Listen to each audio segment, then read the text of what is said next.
When storing your recreational vehicle at the end of the RV season in an unheated environment, it will be necessary to winterize the water system. Damage to water system components will result if the proper winterization steps are not taken.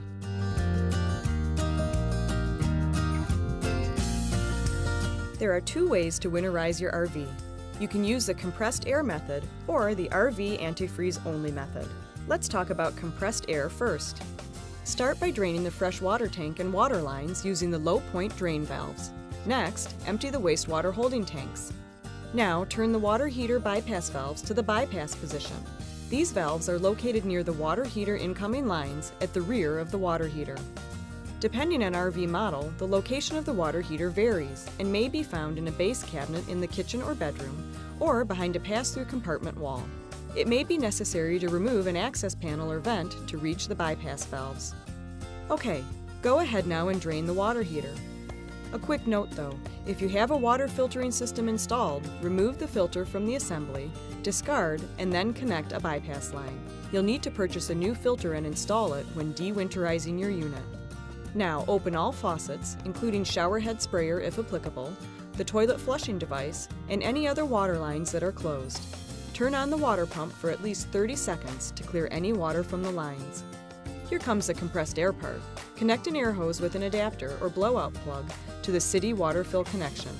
If your RV contains a separate winterization inlet, connect to that. If your model contains valves that must be set to perform various operations, place the valves to the winterized position. Be sure your compressed air pressure is less than 30 pounds per square inch and blow out the water lines.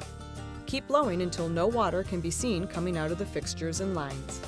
Now you'll want to grab some RV antifreeze and pour it into drains, P-traps, toilet, and tanks. And you're done.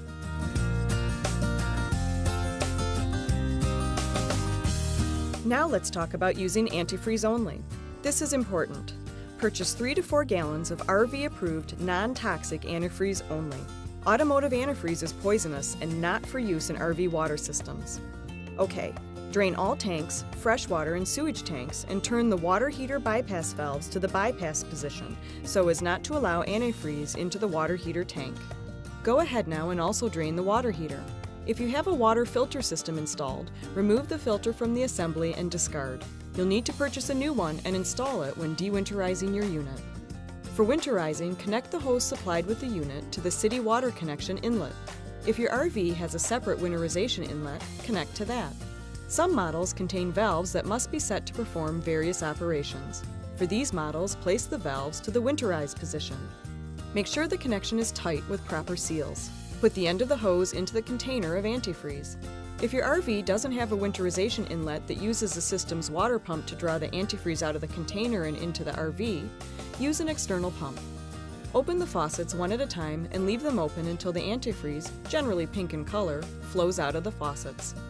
Flush the toilet until antifreeze is visible inside the bowl, and pour 1 gallon of antifreeze down the toilet to winterize the black water holding tank. You'll also need to pour antifreeze down each shower or tub, lavatory sink, and kitchen sink to fill P-traps and winterize the gray water tank.